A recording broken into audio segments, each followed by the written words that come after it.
మేము ఒకటే చెప్తున్నాం, ఇది ప్రభుత్వ నిర్లక్ష్య వైఖరిగా మేము ఖచ్చితంగా చెప్తున్నాము. ఒకటి ఈ రోజు వరకు ఎటువంటి చర్యలు తీసుకుంటున్నారో అనే సంగతి తెలుసుకోవడానికి వస్తే కూడా ఇంత భయపడడం ఏందో అర్థం కావట్లేదు. ఒకటి మంత్రులు హెలికాప్టర్లలో తిరిగి పర్యటించడం కాదు, ఫస్ట్ వెళ్ళి చూడండి భద్రతా ఏర్పాట్లు ఏ రకంగా జరుగుతుందో చూడండి. ఈ రోజు వరకు ఎస్ఎల్బీసీకి సంబంధించిన విషయంలో మీకు చిత్తశుద్ధి చెప్పుకునే మీరు మీ చిత్తశుద్ధి ఏందో నిరూపించుకోండి అని మేము ఒకటే కోరుతున్నాం రేవంత్ రెడ్డి గారిని. రేవంత్ రెడ్డి గారి నిర్లక్ష్య వైఖరి వల్లనే ఈ ప్రమాదం జరిగింది. ఒకటి వెళ్లే ముందు ఏదైనా ఒక కార్యక్రమం అది కెనాల్కి సంబంధించి టన్నెల్కి సంబంధించి ప్రారంభించే ముందు దానిలో వచ్చే లోపాలేంది పరిస్థితులు ఏంది బేరీజ్ చేసుకోవాల్సిన అవసరం రాష్ట్ర ప్రభుత్వానికి ఖచ్చితంగా ఉంది. సో బేరీజ్ చేసుకోవాల్సిన అవసరం రాష్ట్ర ప్రభుత్వానికి ఉంది. అయినప్పటికీ కూడా రాష్ట్ర ప్రభుత్వం దానివల్ల జరిగే నష్టం ఏంది అనేది ఆలోచించలేని పరిస్థితుల్లో ఈ రోజు ముందరికెళ్ళింది. అందుకే లోపలికి అలో చేయట్లేదు. అవును, ఒకసారి మేము ఆల్రెడీ పర్మిషన్ తీసుకున్నామండి. పర్మిషన్ తీసుకున్నాక కూడా లోపలికి అలో చేయట్లేదు. రీజన్ ఏందో అర్థం కావట్లేదు.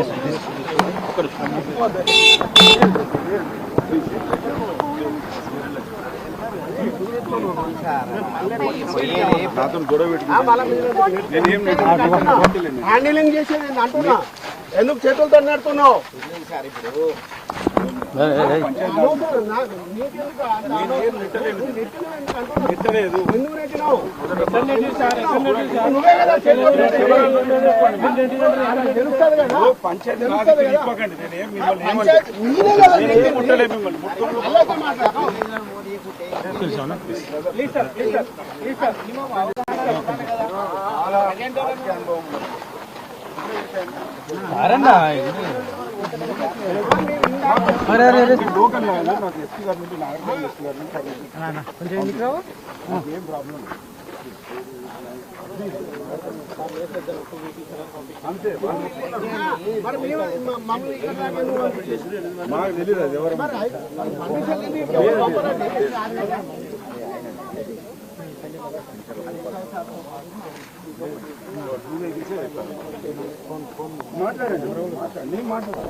నంబర్ గూగుల్ చేసుకోండి, ఆధార్ కార్డు గూగుల్ చేసుకోండి, ఈజీ ఏమున్నది.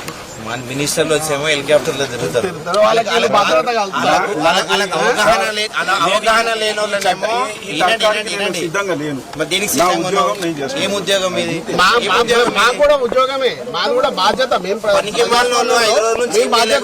సలహాలు సూచనలు చేయడానికి హరీష్ రావు గారు వచ్చారు. హరీష్ రావు గారు సలహాలు సూచనలు తీసుకుంటే గవర్నమెంట్ బాగుపడుతుంది. అవగాహన రాహిత్యం లేని వాళ్ళను, అనుభవం లేని వాళ్ళను, ప్రాజెక్టు కట్టని వాళ్ళను, ప్రాజెక్టు గురించి తెలియని వాళ్ళని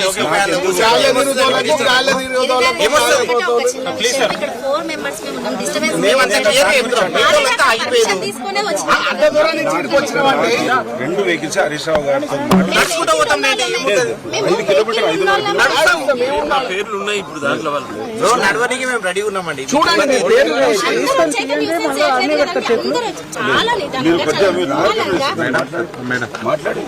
మీరు అడగండి. If you get permission you can go. I cannot ask. మీరు అడగండి, ఎమ్మెల్సీలో వచ్చారు సార్, పంపించాలన్నా వద్దా? బ్రదర్ మీకు అర్థం చేసుకోండి, నాకు ఇన్స్ట్రక్షన్స్ ప్రకారం ఆర్గ్యుమెంట్ అవసరం లేదు. నేను చెప్తున్నా, నేను ముట్టుకుంటే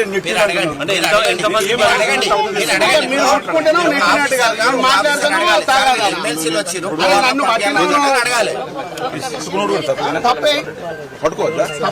పట్టుకోవద్దు సార్. ఇప్పుడు మీరు ఏం చేయండి అంటే మీ ఎస్పీ గారు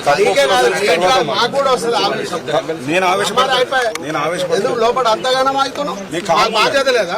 8 మందిని కాపాడలేక ఇన్ని రోజుల నుంచి నిర్లక్ష్యం చేస్తూ గాలి మోటార్ల తిరుగుతోళ్లకు చేసుకుంటూ నవ్వుతున్నారు. మీరు అడగండి, మీరు సీరియస్నెస్ గా మీ మినిస్టర్ తీసుకుంటారు, పోలీసులు కూడా తీసుకుంటారు. ఎవరు అడగాలి? మీరు అడగండి. నేను ఒక పబ్లిక్ రిప్రజెంటేటివ్, ఇట్లా వచ్చిరండి పంపించాలని వద్దంట, మీరు అడగండి. ఎవరు అడగాలి? ఎస్పీ నెంబర్ చెప్పండి.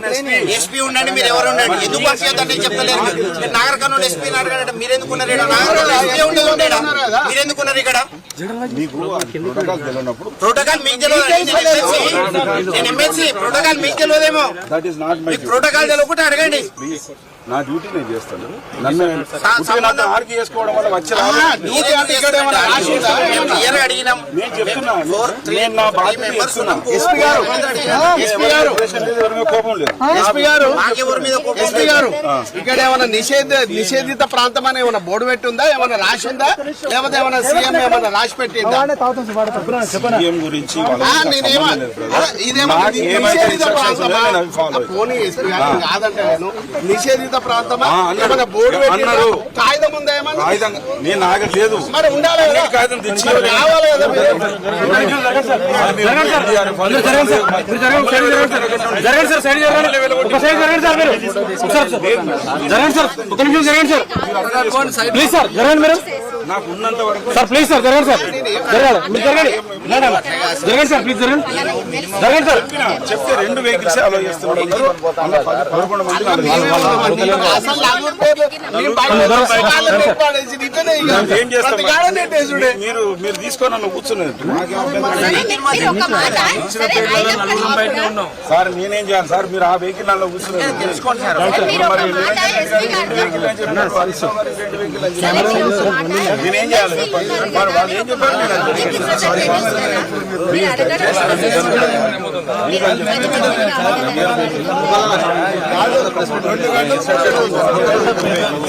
నేను